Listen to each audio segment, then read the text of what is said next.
Bro Tata Diego புது வண்டி இது வரும்போது ஸ்க்ராட்ச் ஆயிடுச்சு கொஞ்சம். எங்கண்ணே அது ஓகே இது மேட்சிங்காக கொஞ்சம் பெயிண்ட் அடிக்கிற மாதிரி கொஞ்சம் எடுத்து கொடுத்துருவீங்களா? இது 50 ml போதும். ஓகேவா? இது மேட்சிங் கரெக்டாக போட்டுருங்க. சரி ஓகே.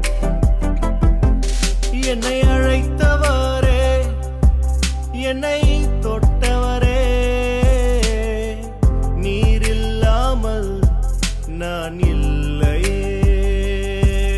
என்னை அழைத்தவரே, என்னை தொட்டவரே,